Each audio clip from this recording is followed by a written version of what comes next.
Long history. So அவங்க வந்து 2018ல் she was diagnosed with diverticulitis. So diverticulumனா இட் இஸ் குடல் பை அப்படின்னு தான் ஏஐ சொல்லிச்சு காலையில். ஸோ நானும் ஏஐ தான் பார்த்து கொஞ்சம் தமிழில் சொல்கிறேன். ஸோ diverticulumன்றது வந்து ஒரு குடல் பை. இந்த மசில் ஏஜ் வயதாகும்போது இந்த மசில் கொஞ்சம் வீக் ஆகிறதுனால இந்த உள்ளுக்கு இருக்கிற லைனிங் கொஞ்சம் வெளியில் புடைக்கிறதுக்கு பேர் தான் diverticulum. அது ஒரு வீக் பாயிண்டில் கொஞ்சம் உள்ளுக்கு இருக்கிற லைனிங் வெளியில் வந்து ஒரு பை மாதிரி உருவாகும். அது வந்து அழற்சி ஏற்பட்டால் அதுக்கு பேர் diverticulitis. diverticulitis வந்து ஒரு இன்ஃப்ளமேஷன், அழற்சி. அந்த அழற்சி ஏற்பட்டு அவங்களுக்கு ஒரு இடத்துல இப்போ டைவர்டிக்கில் ஒரு பை இருந்து அதுக்குள்ளே ஒரு மனம் மாட்டிகிட்டு இருந்ததுன்னா ஒரு இரிட்டேஷன் இருந்துகிட்டே இருக்கும். அந்த இரிட்டேஷன் ஏற்படுறதுனால அது அழற்சி ஏற்பட்டு அது ஒரு பொத்தல் மாதிரி போட்டுடலாம். ஸோ அதுக்கு பேர் பெர்ஃபரேஷன். ஸோ பெர்ஃபரேஷன் ஆகி இவங்களுக்கு என்ன ஆச்சுன்னா பக்கத்தில் பெண்ணுறுப்பு வெஜைனா, தமிழில் யோனின்னு சொல்லுவாங்க, அதுவும் ஏஐ கிட்ட தான் நான் கற்றுக்கிட்டேன் காலையில். ஸோ அது அந்த பெண்ணுறுப்புக்கும் மலக்குடலுக்கும் இடையில் ஒரு பாதை ஏற்பட்டுடுச்சு. அதுக்கு பேர் fistula. So colovaginal fistula. So இது வந்து 2018 ஏற்பட்டது அவங்களுக்கு. அந்த டைமில் அவங்க வந்து அதை வந்து அந்த மலக்குடலை ரிசெக்ட் பண்ணி அந்த எந்த இடத்துல அந்த அழற்சி இருந்ததோ அதை ரிசெக்ட் பண்ணி ஓட்டி வச்சாங்க. அந்த போஸ்ட் ஆப் பீரியடில் அவங்களுக்கு அந்த காம்ப்ளிகேஷன், ஸோ அந்த அனஸ்டமாட்டிக் சைட் ஒட்டி வச்ச இடத்துல கொஞ்சம் லீக் இருந்தது.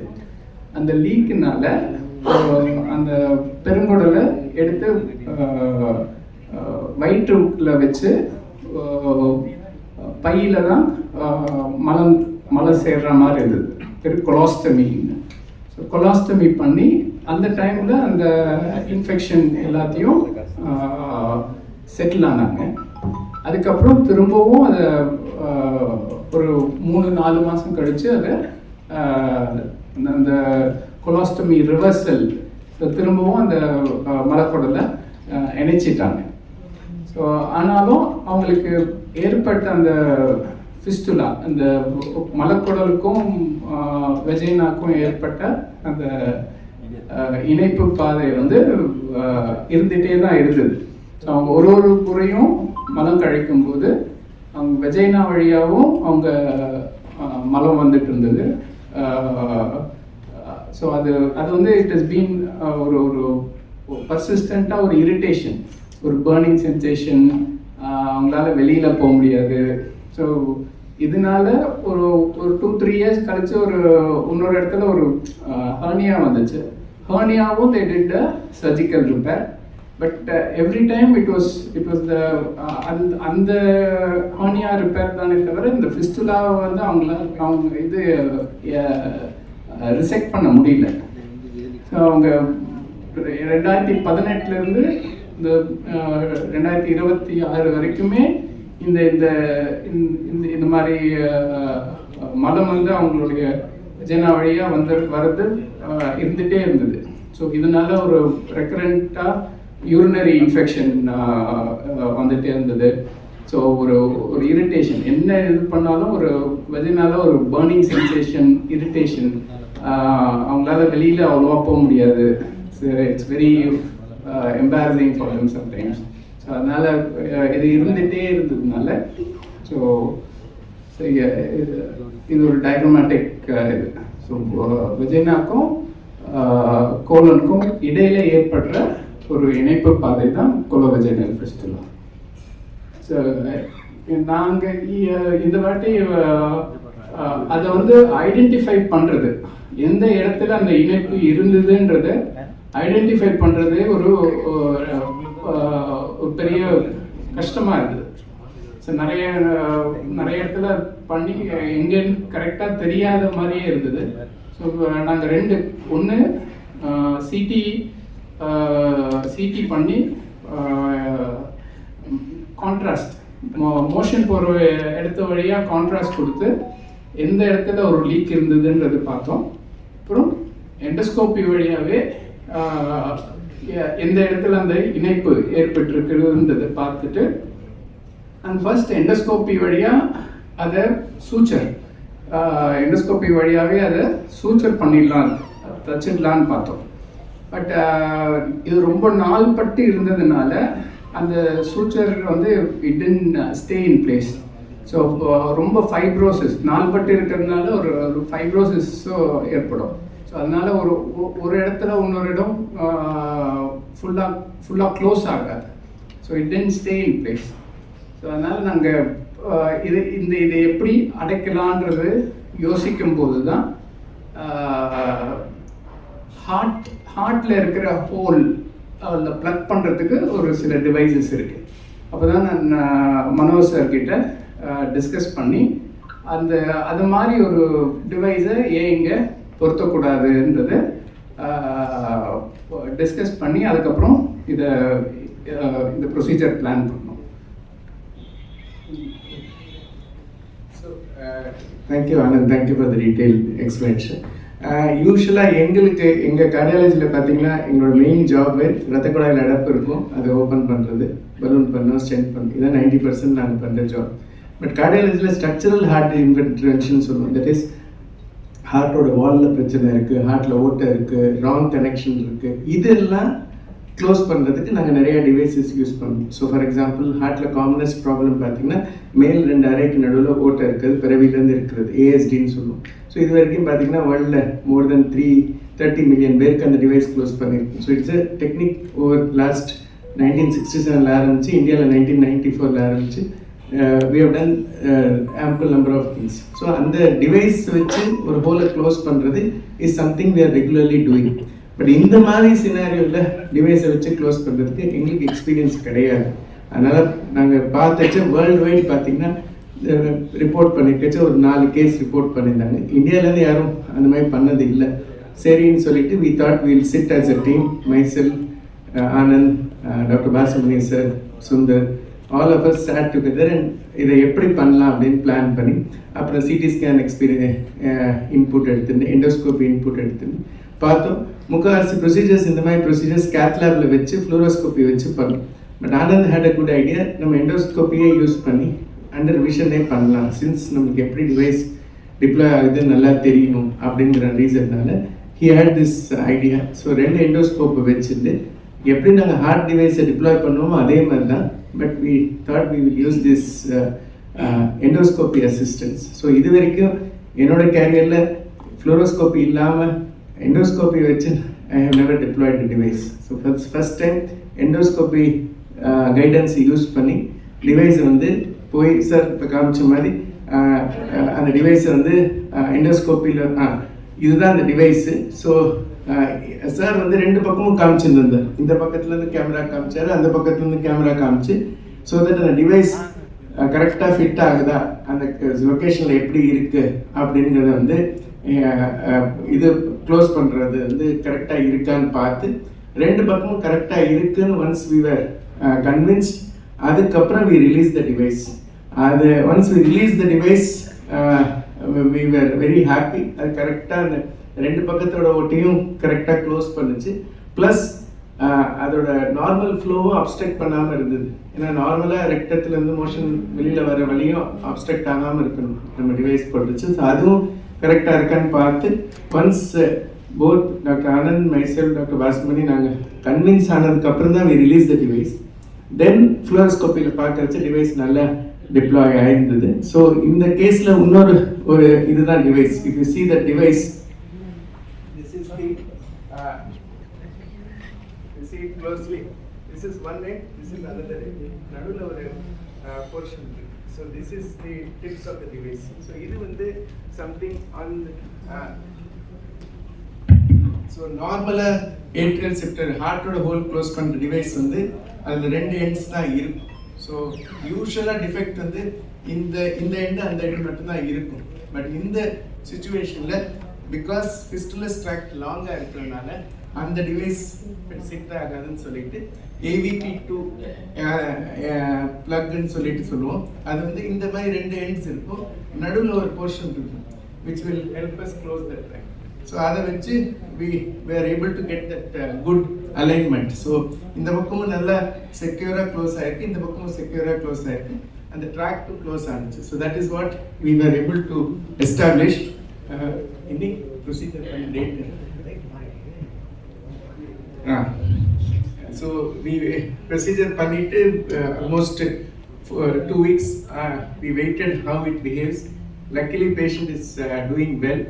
இப்போ வந்து மோஷன் போகிறச்ச வெஜினா வழியா மோஷன் வராமல் அது க்ளோஸ் ஆயிருக்கு. So this is a very good result.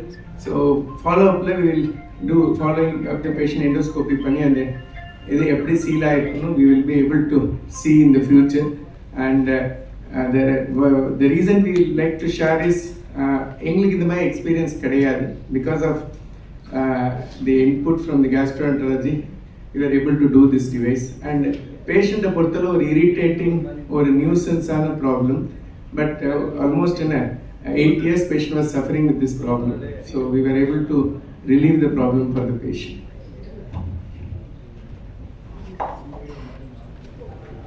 So almost 2 weeks, 2 வாரம் for patient follow upல நல்லா இருக்காங்க. So there is no vagina வழியாக எந்த இதுவுமே இல்லை, காற்றோ இல்லை மனமோ வஜைனா வழியாக நடந்தில்லை.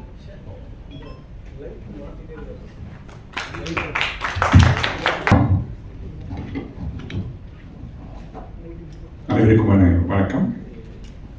ஒரு ஹாஸ்பிட்டல் மருத்துவமனையில் வந்து ஒரு இம்பார்ட்டன்ட் ஸ்டேக் ஹோல்டர் யாருன்னா பேஷண்ட்ஸ் ஆர் நோயாளிகள். But many times large multi speciality ஹாஸ்பிட்டலில் பார்த்தீங்கன்னா ஒரு பேஷண்ட்டு தான் ஒரு ஃபோக்கஸ், அவங்க இன்ட்ரெஸ்ட் தான் முக்கியம் அப்படிங்கிற ஒரு அப்ரோச் இல்லாமல் இருக்கும். ஒரு கார்டியாலஜினா அதில் ஒரு சீனியர் டாக்டர் ப்ரொஃபஸர் அவங்க தான் டாப், கேஸ்ட்ரோஎன்ட்ராலஜி அவங்க தான் சீனியர் டாக்டர். மோஸ்ட்லி அந்த டாக்டர் சென்டர்டாக தான் அப்ரோச் இருக்கும். So that's how the medical science has evolve ஒரு பீரியட் ஆஃப் டைம், நம்ம எக்ஸ்பர்டீஸ் வளர. பட் இந்த பர்டிகுலர் பேஷண்ட்டை பற்றி நீங்கள் யோசிச்சு பார்த்தீங்கன்னா, ஒரு லேடி அவங்க ஒவ்வொருத்தரையும் மோஷன் போகிறப்ப மோஷன் வந்து அவங்களோட ப்ரைவேட் பார்ட்ஸ் மூலமாக வெளில வருது. இது எவ்வளோ பெரிய ஒரு சோஷியலி எம்பராசிங் சுச்சுவேஷன் அவங்களோட பேஷண்ட்டை பொறுத்த வரணும். அதை வந்து வார்த்தைகளால் விவரிக்க முடியாது அவங்களோட கஷ்டத்தை. ஸோ இந்த மாதிரி ஒரு கண்டிஷன் ஒரு லேடி, அதுவும் it's not a common condition, it's a very very very uncommon condition. அதுக்கு வந்து நார்மல் மெடிக்கல் ட்ரைனிங்கில் வந்து நமக்கு ஒரு எக்ஸ்போஷரும் இருக்காது. இதெல்லாம் எப்படி ட்ரீட் பண்ணுறது, ஒய் ஒரு டாக்டர் சூப்பர் ஸ்பெஷலிஸ்டாக இருந்தால் 5 வருஷம் மெடிசன், அதுக்கப்புறம் ஒரு 3 இயர்ஸ் வந்து MD MS படிக்கணும், அதுக்கப்புறம் ஒரு 3 இயர்ஸ் வந்து சூப்பர் ஸ்பெஷாலிட்டி படிக்கணும், அதுக்கப்புறம் ஃபெலோஷிப் ட்ரைனிங்லாம் முடிச்சு, அதனால தான் ஒரு 15 வருஷம் ஆகுது. இந்த ட்ரைனிங்லாம் எதுக்குன்னா நார்மலாக வந்து ஒரு ப்ரொசீஜரை பர்டிகுலர் இன்டர்வென்ஷனில் கார்டியாலஜியோ ஆர்த்தோபெடிக்ஸோ கேஸ்ட்ரோஎன்ட்ரோ ஒரு இன்டர்வென்ஷனை வந்து திரும்பி பண்ணி அதில் வந்து மாஸ்டர் ஆகணும், ஒரு காமன் ப்ரொசீஜரில் வந்து மாஸ்டர் ஆகணும், நம்ம தப்பு பண்ணக்கூடாது அப்படிங்கிறதுக்கு தான். During course of medical training பார்த்தீங்கன்னா இந்த medical innovation, whereas the patients don't fall into the category. ஒரு கேட்டகரி நான் ஆர்த்தோபெடிக் சர்ஜன், எல்லா நீ ரீப்ளேஸ்மெண்ட்டும் ஒரே மாதிரி இருக்க போறதில்லை, எல்லா நீ ஆர்த்தோபெடிக்ஸும் ஒரே மாதிரி இருக்க போறதில்லை. டியூரிங் கோர்ஸ் ஆஃப் ட்ரைனிங் பார்த்தீங்கன்னா இந்த மாதிரி ஒவ்வொரு பேஷண்ட்டும் டிஃப்ரெண்ட், அவங்களுக்கு என்ன அப்ரோச் இருக்குது அப்படிங்கிறதுக்கான எக்ஸ்பீரியன்ஸ் வந்து நமக்கு அவங்களுக்கு கிடைக்காது. அதில் வித்தியாசமாக யோசிக்கிறவங்க தான் some doctors become innovators, medical சயின்டிஸ்ட்னு சொல்லி மெடிக்கல் இன்னோவேட்டர்ஸ். அவங்க மெடிசன் முடிச்சுட்டு பியூர்லி ரிசர்ச் சைட் போயிடுவாங்க, லேப் சைட் போயிடுவாங்க. காமன்லி பிஸி ப்ராக்டிஷிங் இவங்களுக்கு வந்து ரொட்டீன் பண்ணுறது தான் பண்ணுவாங்க. ஸோ பட் இந்த patient such a socially embarrassing problem and this needs an innovative approach. அந்த innovative approachனாலும் அதுக்காக மெடிக்கல் சயின்டிஸ்ட் லேப்ல இருக்கவங்களை கூட்டிச்சு பண்ண முடியாது, அதுக்கு எக்ஸ்பீரியன்ஸ் டாக்டர்ஸ் வேணும். why again I'm proud of Kaveri Hospital, the multidisciplinary approach. Yes, எல்லா ஹாஸ்பிட்டல்லையும் சூப்பர் ஸ்பெஷலிஸ்ட் இருப்பாங்க, பட் மெனி டைம்ஸ் அந்த சூப்பர் ஸ்பெஷலிஸ்ட் வந்து பிட்வீன் த டிபார்ட்மெண்ட்ஸே பேசிக்க மாட்டாங்க. சில சமயம் இன்னும் மோசமாக இருக்கும், ஒரே டிபார்ட்மெண்ட்லேயே ஒரு கார்டியாலஜிஸ்ட் ஒரு கார்டியாலஜிஸ்ட் பேச மாட்டாங்க, ஒரு கேஸ்ட்ரோன்ட்ராலஜிஸ்ட் ஒரு கேஸ்ட்ரோன்ட்ராலஜிஸ்ட் பேச மாட்டாங்க. But we are very very fortunate from the day of founding 1999 ஆரம்பிச்ச நம்ம ஆர்கனைசேஷன், சென்னையில் 2012 ஆர்கனைசேஷன் ஆரம்பிச்சதுலேருந்து இன்னைக்கு மார்னிங் கூட நான் மீட்டிங் இருக்கப்போ எஸ் ஒரு இண்டிவிஜுவல் ஸ்பெஷலிஸ்ட் பற்றி பேசாமல் ஒரு டிபார்ட்மெண்ட்டாக ஒரு பேஷண்ட்டுக்கு எப்படி பெனிஃபிஷியலாக இருக்கணும்னு பார்ப்போங்கிறது தான் ஐ கவுன்சல் அவர் டீம். ஸோ இந்த மாதிரி ஒரு rare problem and it's not a easy approach. It involves multidisciplinary. First of all, full credit to Dr. Anand. Anand's hands are, I mean, all my colleagues say, doctors, he has got gifted hands. And the endoscopy and colonoscopy is almost an authority. அவருக்கு வந்து இந்த difficult ப்ராப்ளத்தை வேற எப்படி approach பண்ணலான்னு அந்த இந்த interest of the patient அந்த ஐடியா வந்தது. Then Dr. Manohar, Dr. Sundar team வந்து எஸ் அவங்க நார்மலாக இந்த கார்டியாக் இன்டர்வென்ஷன்ஸ்லாம் இட் இஸ் டன் இந்த ஃப்ளோரோஸ்கோபி கேட்லாபில் தான் பண்ணுவாங்க. ஸோ ஏன் இந்த ப்ரொசீஜரை வந்து நம்ம வந்து ஒரு எண்டோஸ்கோபி சூட்டில் பண்ணக்கூடாது அப்படின்னு சொல்லிட்டு இத்தனை ஸ்பெஷலிஸ்ட், இத்தனை மைண்ட்ஸ், இத்தனை எக்ஸ்பீரியன்ஸ் ஹேண்ட்ஸ், இத்தனை இன்னோவேட்டிவ் மைண்ட் செட்டோட அஃப்கோர்ஸ் லிட்ரேச்சர்லாம் ரிசர்ச் பண்ணி பார்த்து இப்போ I was telling them actually. So ஏன் இந்தியாஸ் ஃபர்ஸ்ட்னு சொல்கிறீங்க, to me it's sounds like world's first. இந்த 4 கேஸ் ரிப்போர்ட் பண்ணதுமே அவங்க தேவ் யூஸ் அந்த ஏஎஸ்டி க்ளோசர் டிவைஸ்ன்னு யூஸ் பண்ணிக்காங்க.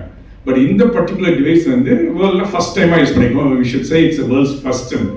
I'm not saying just for press கவரேஜுக்காக நான் சொல்லல. Really I feel that this is such an important thing how super specialists or experience should have a individual customized solution for each individual patient.